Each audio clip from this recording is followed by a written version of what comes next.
जैसे कि कक्षा 9 में हम लोगों ने बिंदुओं को दर्शाने के बारे में पढ़ा था, ठीक है। इससे कुछ थोड़ा सा हम आपको बता देते हैं। इससे चतुर्थांश, तो यहाँ पर यह आपका x अक्ष था और यह क्या था माइनस, और यह y प्लस अक्ष, और यहाँ पर यह माइनस। इसको हम लोगों ने क्या कहा था, मूल बिंदु। और यहाँ पर यहाँ से लेकर यहाँ तक यह आपका पहला चतुर्थांश था, यहाँ से लेकर यहाँ तक यह आपका दूसरा चतुर्थांश था, यह वाला सिरा जो है इसके बीच का ऐसा तीसरा था, और यह जो है आपका चौथा चतुर्थांश था, ठीक है। और हम इसके चिन्ह की अगर हम बात करें तो हम लोगों ने उसमें पढ़ा था कि पहला चतुर्थांश यहाँ से लेकर यहाँ तक है, ठीक। तो इसमें सबसे पहले हम x वाला लिखते हैं, फिर y यानी भुज और कोटि। तो भुज वाला देखिए यहाँ से यहाँ तक सब के सब प्लस में है, और यहाँ से यहाँ तक कोटि वाला भी क्या है, प्लस में है।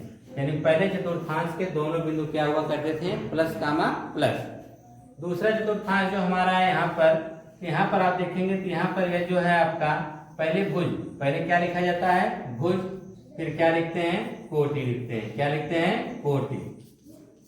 तो भुज आपका x हो गया, कोटि आपका y। यानी x वाला जो लाइन है हमारा x अक्ष, यह आपकी क्या हुआ करती है, भुज, और y वाला सिरा क्या होता है, कोटि होता है, ठीक है। तो यहाँ पर तो पहले हम भुज लिखेंगे। भुज वाला देखिए यहाँ से यहाँ तक होगा, जो कि किसमें है, माइनस में है, और यह वाला सिरा आपका किसमें है, प्लस में। इसमें चिन्ह क्या हुआ करता था, माइनस प्लस। तीसरा चतुर्थांश में आपने देखा था कि यहाँ माइनस है, यहाँ पर भी माइनस है अभी, यानी यह वाला सिरा यह वाला सिरा, इसके बीच का तीसरा चतुर्थांश हुआ करता था। और इसमें जो आपका यह भी x वाला अक्ष और y वाला अक्ष दोनों किस में आते हैं, माइनस में आते हैं। इसलिए इस चतुर्थांश में दोनों बिंदु जो होंगे, भुज और कोटि, किस में होंगे, माइनस में होंगे, ठीक है।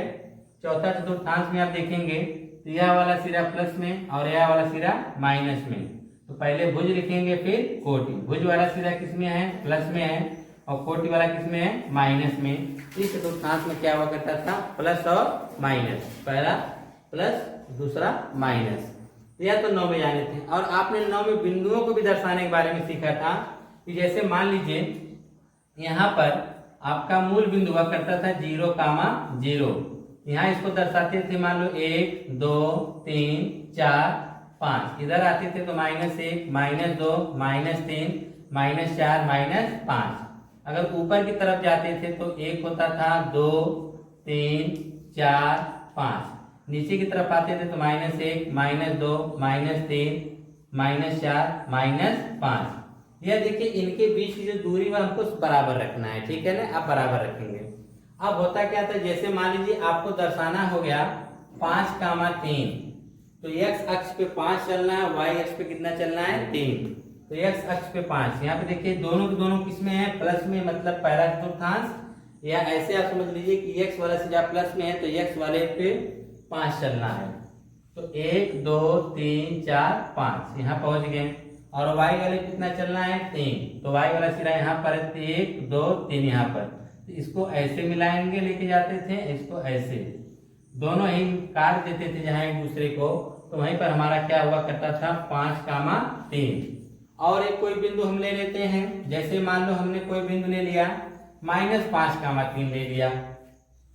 -5,3 का मतलब x का मान माइनस में, x अक्ष पे जो भुज आपका -5 है, कोटि कितना है, 3। तो भुज आपका -5 चलना है, x पे -5 चलना है। तो यहाँ पे x वाला सिरा किसमें है, -5, -1 -2 -3 -4 -5। और y पे कितना चलना है, 3।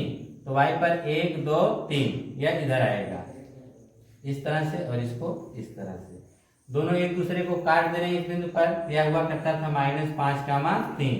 यहाँ तक तो हम लोगों ने पढ़ा था कक्षा 9 में। अब इसके आगे कंटिन्यू हम करेंगे कहाँ, कक्षा 10 में जो निशान पढ़ने वाले हैं। तो 2 बिंदु दे दिया है। अब इसमें आप पढ़ेंगे कि 2 बिंदु है, तो 2 बिंदुओं के बीच की दूरी कितना है। क्या पढ़ेंगे, 2 बिंदुओं के बीच की दूरी कितना है। तो यहाँ पर यह आपका पहला बिंदु या दूसरा बिंदु, इसमें भी x, y है, इसमें भी x, y है। तो इसको हम लोग नाम दे देते थे x, y, यह भी है, और यह भी आपका क्या है, x, y है। क्लियर है ना। तो अब यहाँ पे दोनों x y आ जा रहे हैं, इसलिए हम लोग क्या करते हैं, इसको नाम दे देते हैं x1 y1, इसको क्या नाम दे देते हैं, x2 y2 का नाम दे दिया जाता है, ठीक। अब 2 बिंदु हो गए। अब हमारे पास जो सूत्र बनता है निर्देशांक ज्यामिति का, पहला सूत्र कि दो बिंदुओं के बीच की दूरी का सूत्र, दो बिंदुओं के बीच की दूरी का सूत्र, ठीक है। इसको हम लोग डी बराबर बोलते हैं, स्मॉल डी व्यक्त करते हैं। डी बराबर अंडर रूट, डी बराबर अंडर रूट।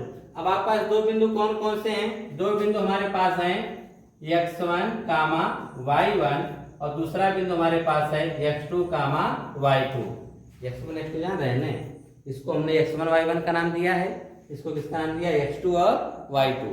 सूत्र क्या कहता है? d बराबर y2 माइनस y1 का whole square plus x2 minus x1 का होल स्क्वायर। यही सूत्र दिमाग में बैठा लीजिए। यही सूत्र आपका है कि दो बिंदुओं के बीच की दूरी का अगर हमको सूत्र निकालना है, दूरी निकालना है, तो d बराबर होता है कोष्टक में y2 माइनस y1 का whole square plus x2 minus x1 का होल स्क्वायर, ठीक है।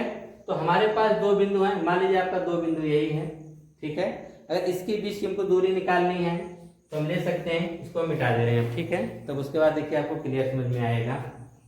तो यहाँ पर हम इसको मिटा देते हैं। दो बिंदु देखिए, ये दोनों के बीच की दूरी निकालने वाले हैं। लगाने का तरीका देखिए क्या होगा। तो यह सूत्र आपने दिमाग में बैठाए रहिएगा। जैसे हमारे पास दो बिंदु हैं, क्वेश्चन आपसे कह देगा, क्या क्वेश्चन कहेगा? कहेगा -5,3 और 5,3, ठीक, हमने उल्टा लिख दिया, ऐसे लिखना चाहिए था।